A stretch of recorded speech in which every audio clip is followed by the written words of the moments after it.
When upgrading to an entry-level DSLR or just getting away from your old compact camera or camcorder, a lot of people get confused which path to take, Canon or Nikon. Well, we've got the Canon 600D T3i and the Nikon D5100, both fitted out with two 50mm f1.8 lenses to test out. Let's see how we go and see what the results are. This episode of Live Tech Australia is brought to you by the Ox Digital Pocket Radio.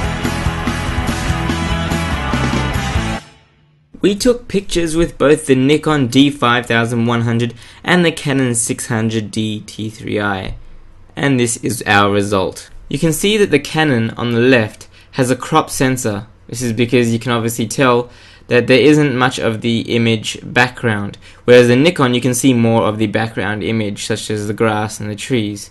Also, the Canon seems to be a bit out of focus, whereas the Nikon seems to be spot on and very clear.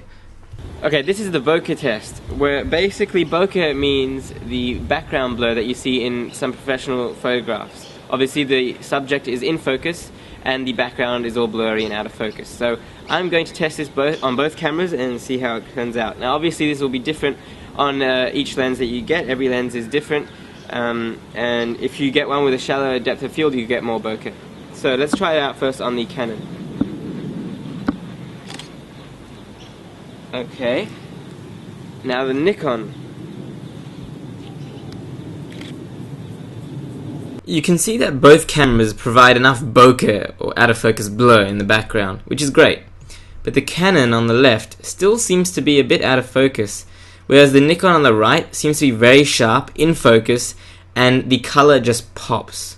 Both the Canon and the Nikon have their pros and cons. The Nikon allows full automatic focusing while videoing, but does not allow control of aperture and video shutter speed while recording. The Canon, on the other hand, does not possess the ability to automatically focus during video, but you can control the video shutter speed and aperture while recording. Let's take a look at some of these test snippets. Video is where the Canon really shines. Because of all of its manual controls that it has, you can really adjust all the different settings, such as the video shutter speed, the aperture, and the ISO. Whereas the Nikon, it's a bit darker. You can tell that there's not much settings that you can adjust, and it's pretty much just what you see is what you get.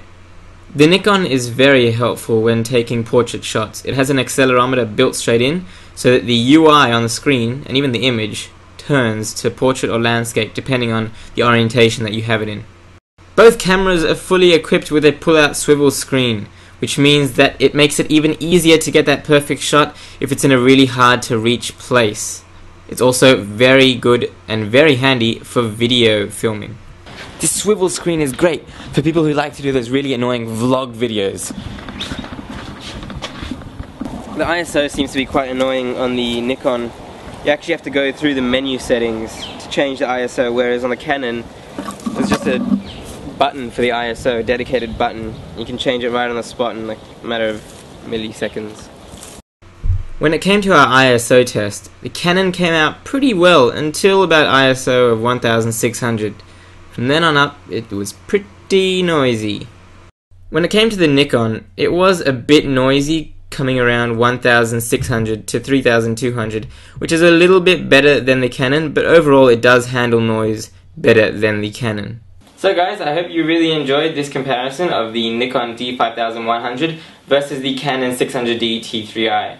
Personally, I would stick with the Canon 600D T3i, mainly because I use it for video and photography is more of a side hobby. And video is really where Canon shines. It's an industry standard for video, and Nikon's pretty much an industry standard for photography. Not to say that Canon isn't either. But you do seem to get better results with photography with the Nikon cameras. So if you're inclined more to photography, I would stick with the Nikon. If you're inclined more to video, I would stick with the Canon. Both of these do a great job. Both these cameras do a great job at video and photography. So don't think one's worse than the other. It just depends what your needs are. And right now my needs are for videography. And, you know, photography is a side hobby. Also, the Nikon seems to be more consumer-based. The UI is much easier to navigate. There seems to be more automated effects. effects that you can do straight on the camera, whereas the Canon, you have to pretty much take the pictures and then import them into Photoshop and do the effects there, such as HDR or tilt shift lens, which makes your pictures look like miniature pictures.